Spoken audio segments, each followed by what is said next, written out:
Test 4. You will hear a number of different recordings, and you will have to answer questions on what you hear. There will be time for you to read the instructions and questions, and you will have a chance to check your work. All the recordings will be played once only. The test is in 4 sections.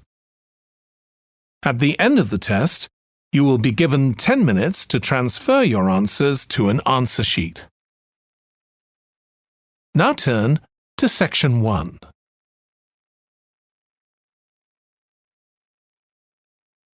Section 1.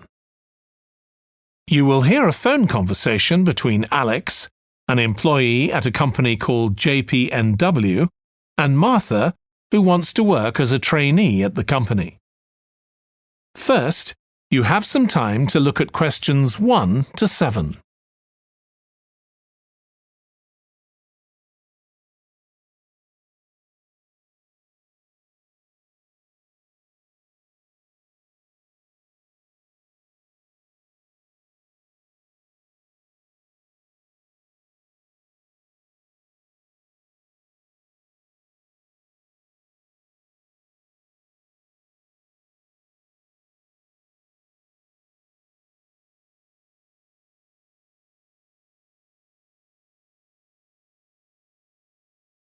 You will see that there is an example that has been done for you. On this occasion only, the conversation relating to this will be played first. Hi, Alex. It's Martha Kleins here. James White gave me your number. I hope you don't mind me calling you. Of course not. How are you, Martha? Good, thanks. I'm ringing because I need a bit of advice. Oh yeah, what about? The training you did at JPNW a few years ago, I'm applying for the same thing. Oh right, yes, I did mine in 2014. Best thing I ever did, I'm still working there. Alex did his training in 2014.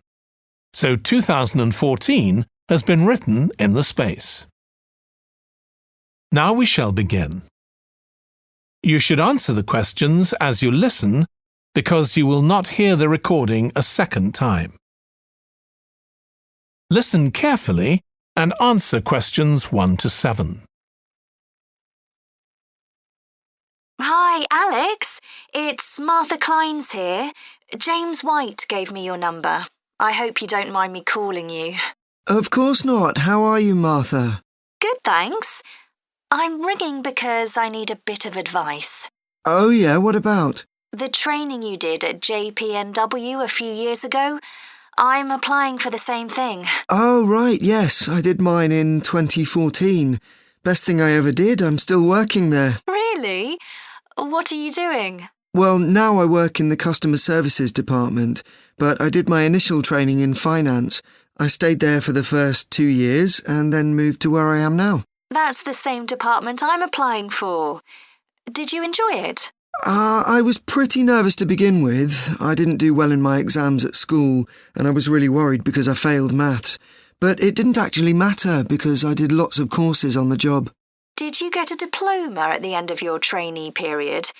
I'm hoping to do the one in business skills. Yes, that sounds good. I took the one on IT skills, but I wish I'd done that one instead. OK, that's good to know. What about the other trainees? How did you get on with them? There were about 20 of us who started at the same time, and we were all around the same age. I was 18, and there was only one person younger than me who was 17. The rest were between 18 and 20. I made some good friends. I've heard lots of good things about the training at JPNW. It seems like there are a lot of opportunities there. Yeah, definitely. Because of its size, you can work in loads of different areas within the organisation. What about pay? I know you get a lower minimum wage than regular employees. That's right, which isn't great, but you get the same number of days holiday as everyone else, and the pay goes up massively if they offer you a job at the end of the training period. Yeah, but I'm not doing it for the money. It's the experience I think will be really useful. Everyone says by the end of the year you gain so much confidence. You're right, that's the most useful part about it. There's a lot of variety too. You're given lots of different things to do. I enjoyed it all. I didn't even mind the studying. Do you have to spend any time in college? Yes, 1 day each month. So you get lots of support from both your tutor and your manager. That's good. And the company is easy to get to, isn't it? Yes, it's very close to the train station, so the location's a real advantage. Before you hear the rest of the phone conversation, you have some time to look at questions 8 to 10.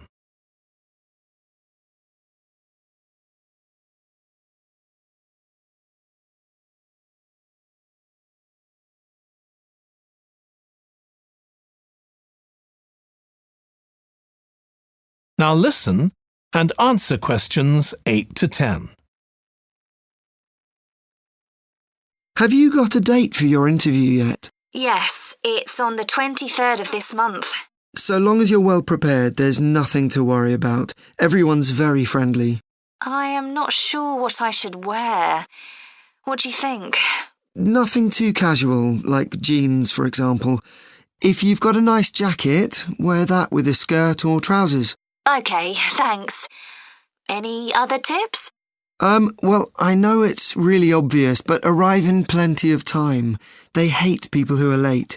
So make sure you know exactly where you have to get to. And one other useful piece of advice my manager told me before I had the interview for this job is to smile. Even if you feel terrified, it makes people respond better to you. I'll have to practice doing that in the mirror. Yeah, well, good luck. Let me know if you need any more information. Thanks very much. That is the end of section 1. You now have half a minute to check your answers.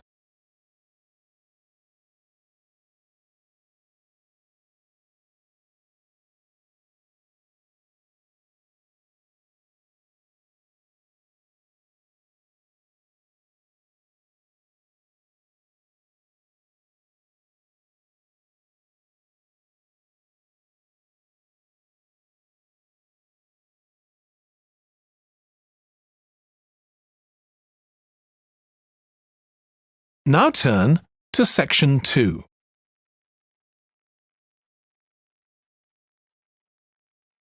Section 2. You will hear a woman called Annie, who works at the Snow Centre in New Zealand, welcoming a group of visitors to the centre. First, you have some time to look at questions 11 to 16.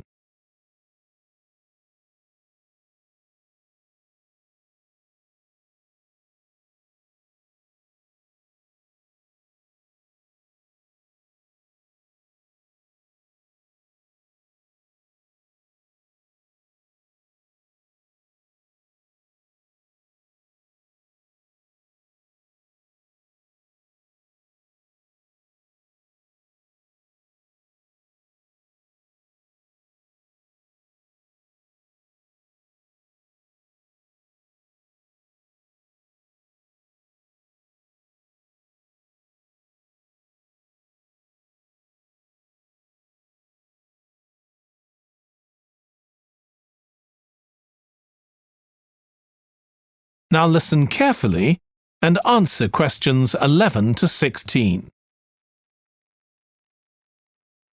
Hi everyone, welcome to the Snow Centre. My name's Annie. I hope you enjoyed the bus trip from the airport. We've certainly got plenty of snow today. Well, you've come to New Zealand's premier snow and ski centre, and we've a whole load of activities for you during your week here. Most visitors come here for the cross-country skiing, where you're on fairly flat ground for most of the time, rather than going down steep mountainsides. There are marked trails, but you can also leave these and go off on your own, and that's an experience not to be missed. You can go at your own speed. It's great aerobic exercise if you really push yourself. Or, if you prefer, you can just glide gently along and enjoy the beautiful scenery. This afternoon, you'll be going on a dog sled trip. You may have seen our dogs on TV recently racing in the Winter Sled Festival. If you want, you can have your own team for the afternoon and learn how to drive them, following behind our leader on the trail. Or if you'd prefer, you can just sit back in the sled and enjoy the ride as a passenger. At the weekend, we have the team relay event and you're all welcome to join in. We have a local school coming along and a lot of the teachers are taking part too. Participation rather than winning is the main focus, and there's a medal for everyone who takes part. Participants are in teams of 2 to 4, and each team must complete 4 laps of the course. For your final expedition, you'll head off to Mount Frenna wearing a pair of special snowshoes which allow you to walk on top of the snow. This is an area where miners once searched for gold, though there are very few traces of their work left now. When the snow melts in summer, the mountain slopes are carpeted in flowers and plants. It's a long ascent, though not too steep, and walkers generally take a couple of days to get to the summit and return. You'll spend the night in our hut halfway up the mountain. That's included in your package for the stay. It's got cooking facilities, firewood and water for drinking. For washing, we recommend you use melted snow, though, to conserve supplies. We can take your luggage up on our snowmobile for you for just $10 a person. The hut has cooking facilities, so you can make a hot meal in the evening and morning, but you need to take your own food. The weather on Mount Frenna can be very stormy. In that case, stay in the hut. Generally, the storms don't last long. Don't stress about getting back here to the centre in time to catch the airport bus. They'll probably not be running anyway. We do have an emergency locator beacon in the hut, but only use that if it's a real emergency, like if someone's ill or injured. Before you hear the rest of the talk, you have some time to look at questions 17 to 20.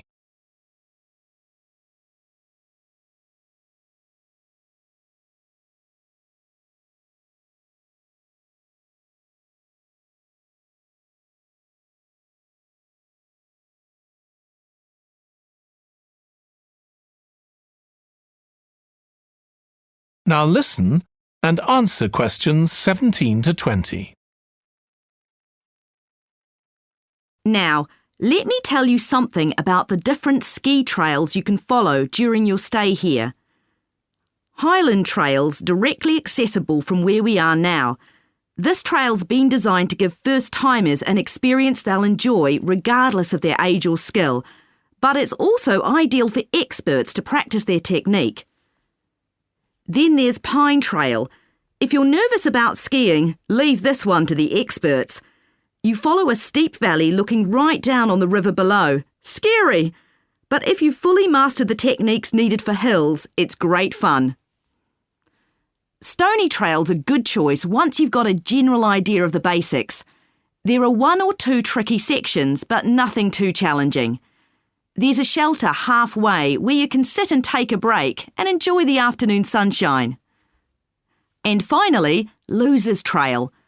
This starts off following a gentle river valley, but the last part is quite exposed, so the snow conditions can be challenging. If it's snowing or windy, check with us before you set out to make sure the trail's open that day. Right, so now if you'd like to follow me, we'll get started. That is the end of section 2.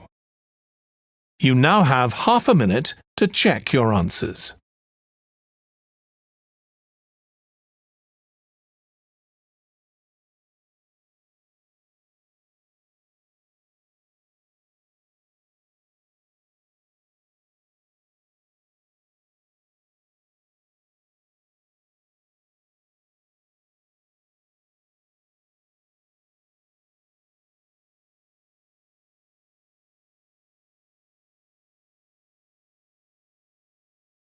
Now turn to section 3.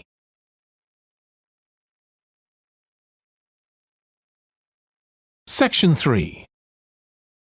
You will hear 2 students called Jack and Alice discussing food labels that give information on the nutritional value of foods. First, You have some time to look at questions 21 to 26.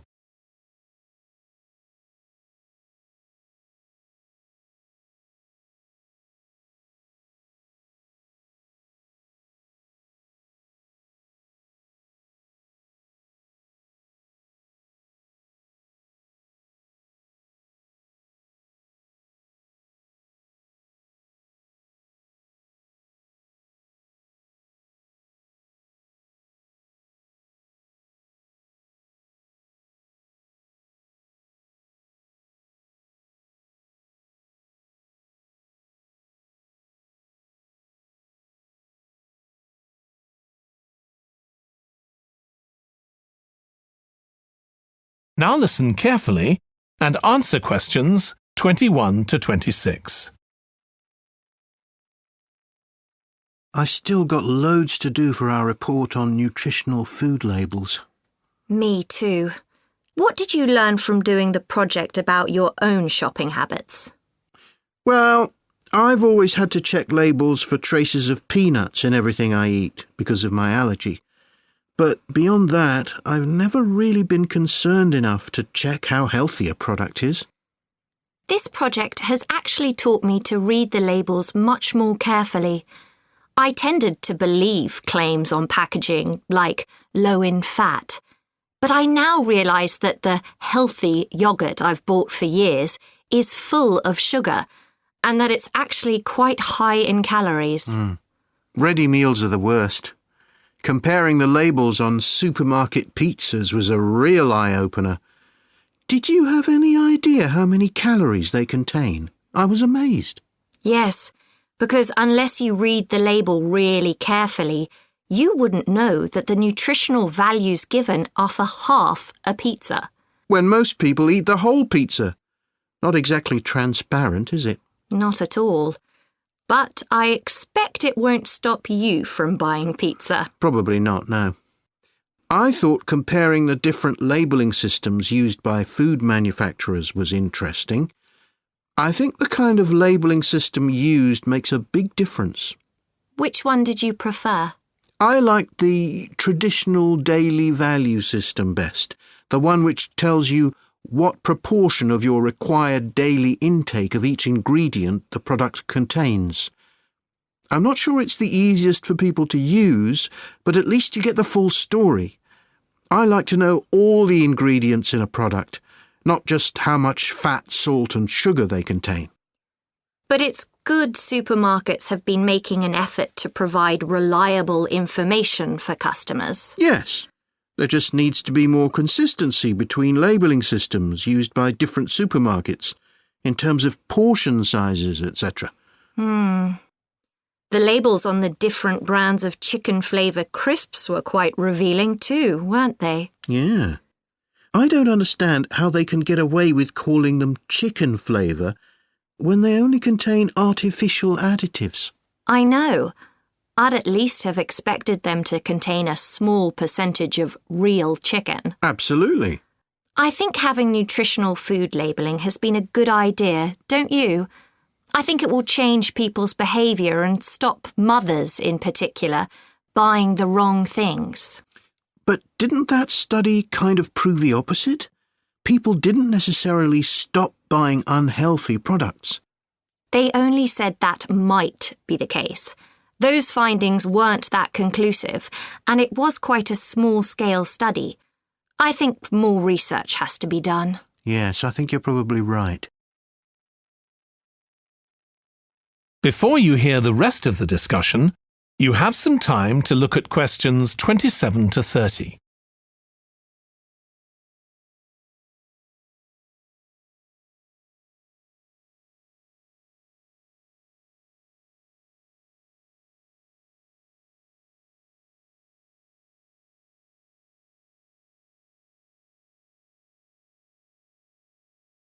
Now listen and answer questions 27 to 30. What do you think of the traffic light system? I think supermarkets like the idea of having a colour-coded system, red, orange or green, for levels of fat, sugar and salt in a product. But it's not been adopted universally. and not on all products. Why do you suppose that is? Pressure from the food manufacturers. Hardly surprising that some of them are opposed to flagging up how unhealthy their products are.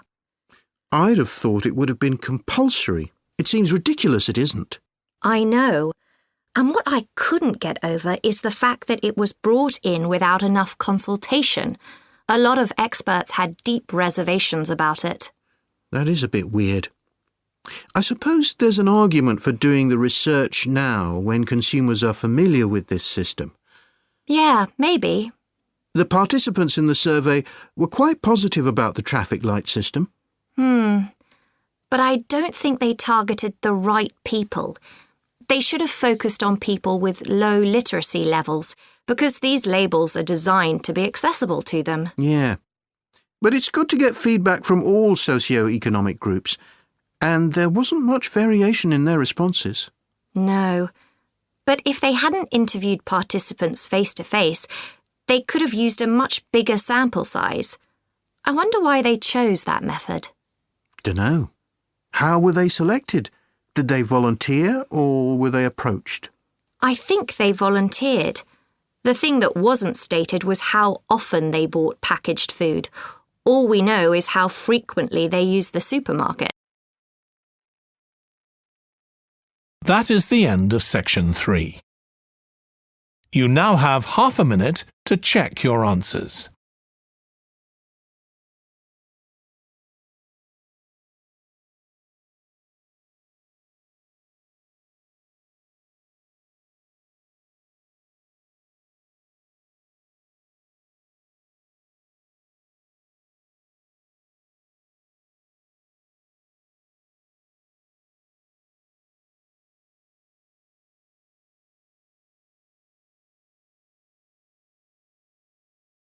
Now turn to section 4.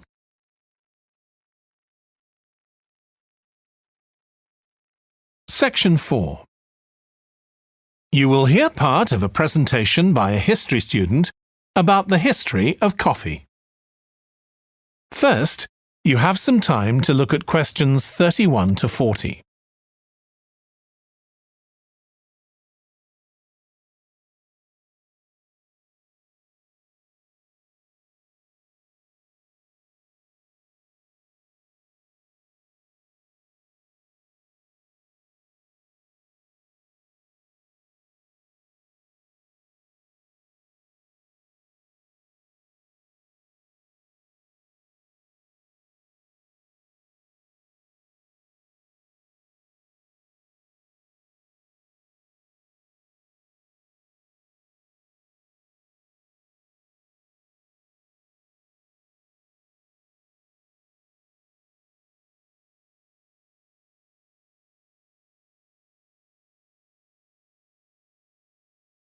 Now listen carefully and answer questions 31 to 40.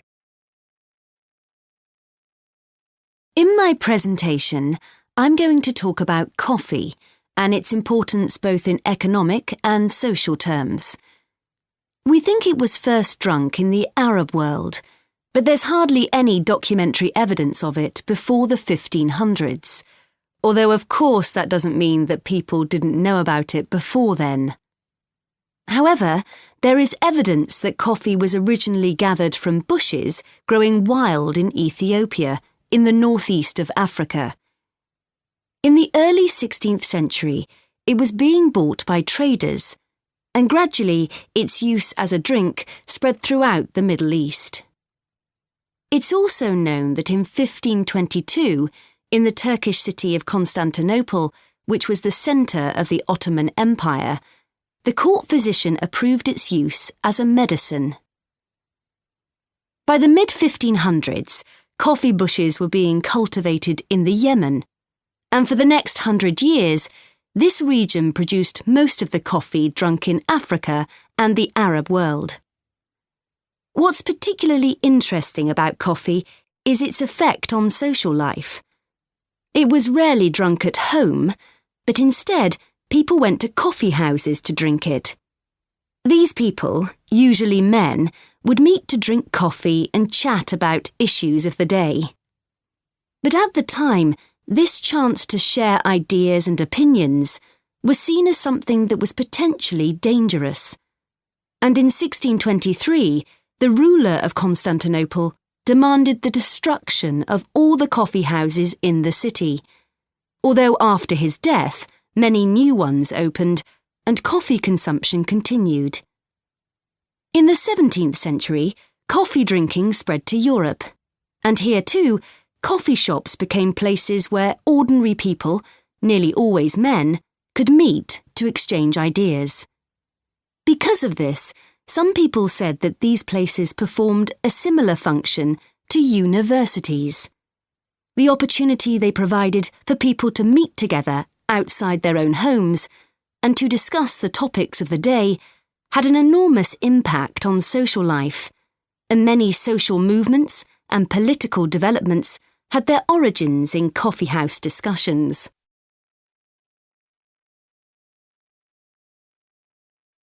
In the late 1600s, the Yemeni monopoly on coffee production broke down, and coffee production started to spread around the world, helped by European colonization. Europeans set up coffee plantations in Indonesia and the Caribbean, and production of coffee in the colonies skyrocketed. Different types of coffee were produced in different areas, and it's interesting that the names given to these different types, like Mocha or Java coffee, were often taken from the port they were shipped to Europe from. But if you look at the labour system in the different colonies, there were some significant differences. In Brazil and the various Caribbean colonies, coffee was grown in huge plantations, and the workers there were almost all slaves. But this wasn't the same in all colonies.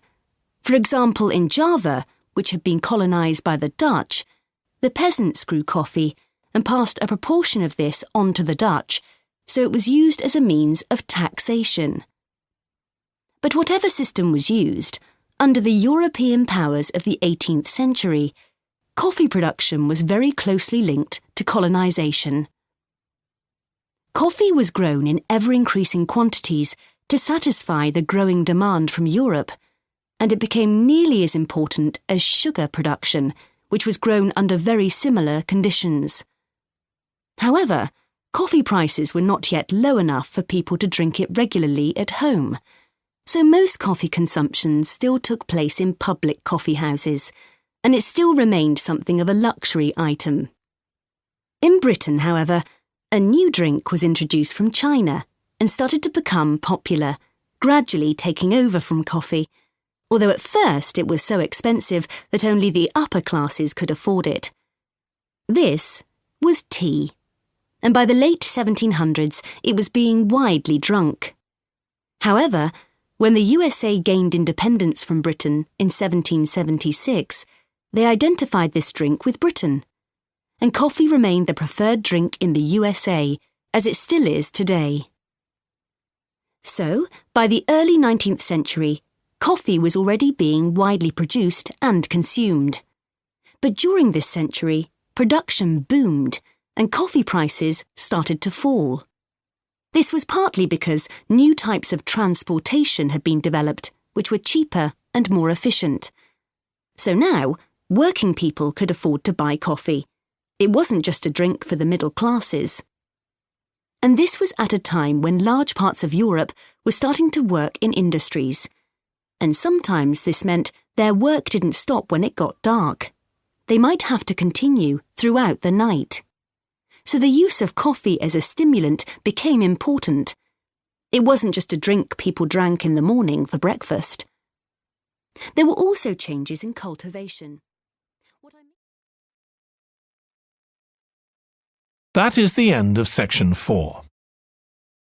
You now have half a minute to check your answers.